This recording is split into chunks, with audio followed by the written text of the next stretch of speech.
This episode of Man of Prestige is what we call learning. That's step 3. Now you have to learn new material so that will boost your self-confidence, right? Remember, we're talking about learning how to love yourself, right? Again, that will boost your self-confidence about learning self.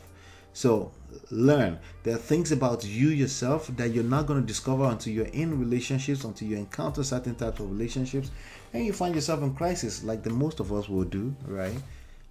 All of us. Okay. Step 4, you need to relearn. So relearn means you're creating new habits. Okay, you're creating new habits. See, everything we do in life surrounds around habits. We have bad habits, we have good habits, right? And if you're going to transform, if you're going to create transformation in your life, right, you have to create new habits.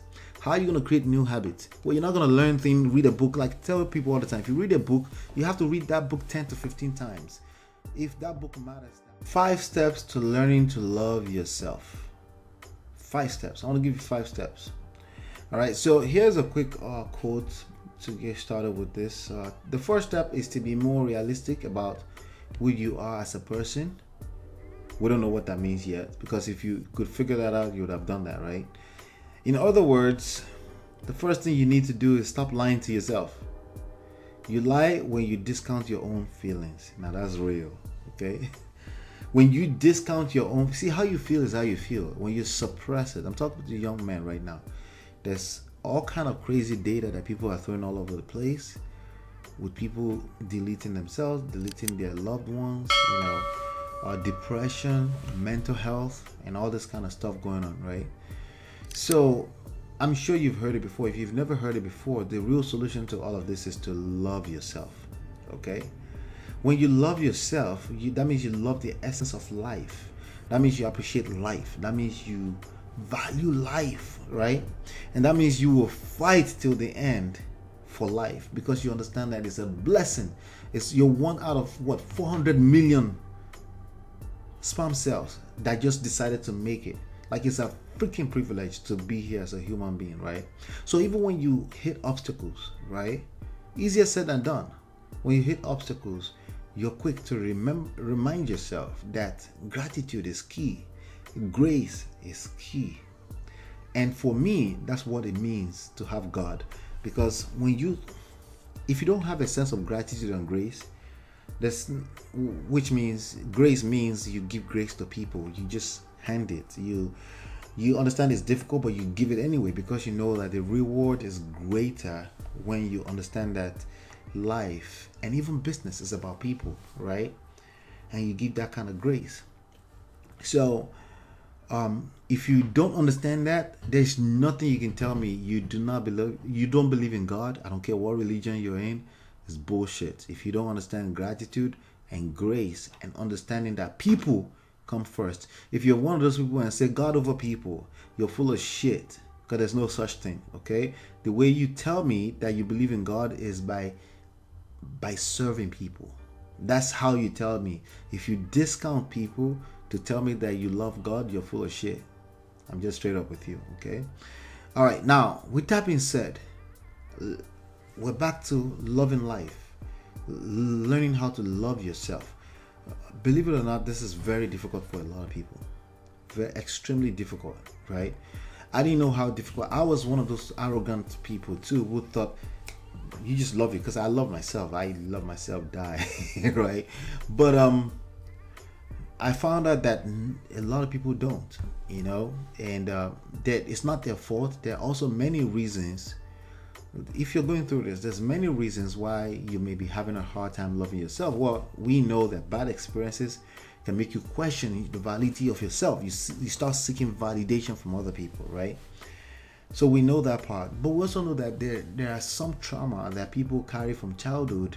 Like, I was listening to the story of one of the gentlemen on YouTube, Black David, talking about him seeing his father and mother fight all the time made him feel less worthy, and he ran away from home a lot of times and made him question a lot of things. He stole his foundation as a person, right? And people have trauma like that, childhood trauma that they go through that can tamper with their ability to love themselves, okay? So I want to give you these 5 steps and let's get it over with. Let's do these 5 steps. Step 1, self-discovery. It's a journey, okay? Self-discovery is not an event. It's just not, Okay, it's a journey. It's like you cannot give grace without giving the grace to yourself first. Understand that this whole thing, we're trying to figure this whole thing out as we go. All of us, every single one of us, I don't care how big they are, how rich they are, we're trying to figure this out. You're not alone if you have questions that don't have answers right now. Okay, so this whole thing is a journey. So please, step one, engage self-discovery. Make it okay to be on the journey of self-discovery. Just make it okay. Just make it automatically okay, right? Step two, unlearn. Unlearn everything you think you know. Let me tell you something. A lot of people watch so many movies and they forget that the person writing that movie had one goal, is to make it a blockbuster. Meaning they have to sell you a narrative that will make you tell other people about this crazy ass fictional movie. Okay?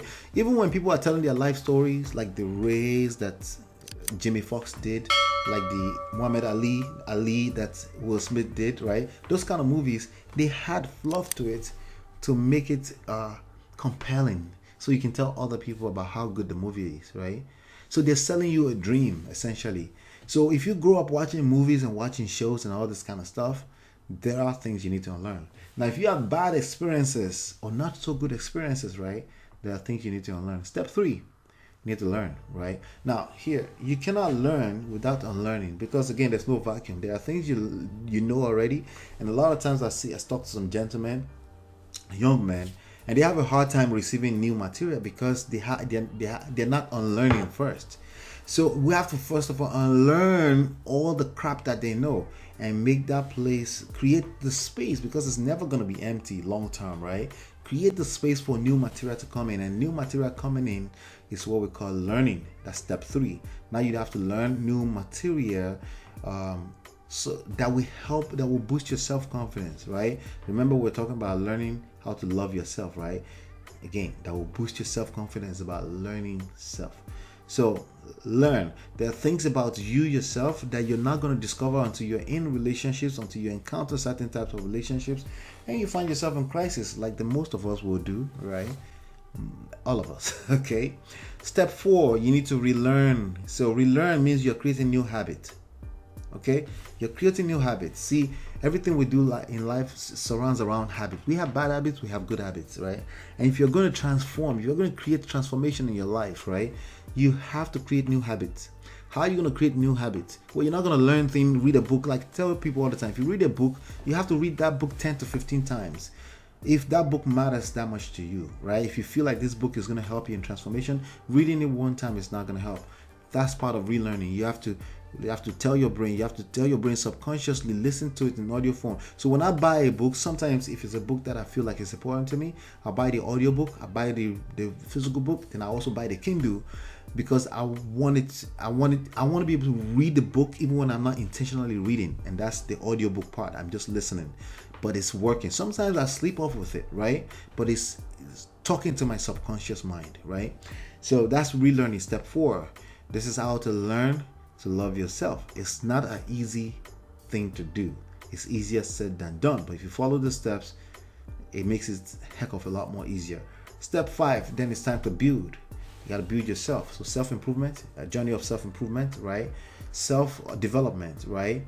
There are certain types of books that you need to read. And I will start with Think and Grow Rich. It's not about you getting rich. It's about learning yourself and learning how this world works. Another book I would definitely recommend to you is The 48 Laws of Power. Okay? As a man, I think you should read that book. Personally, I recommend it that you should read that book, right? Then as a man, especially when we're talking with respect to romance and relationships, romantic relationships, you definitely must read The Heart of Seduction and stop complaining and bitching around freaking social media. Read The Heart of Seduction. That's the way that humans function. Timelessly, the concepts are timeless. Okay? So I would definitely pick those three books up right there and get to work. You need to preach these books into your subconscious mind. If you're trying to love yourself, learn to love yourself. Yeah, that's a great start. Absolutely.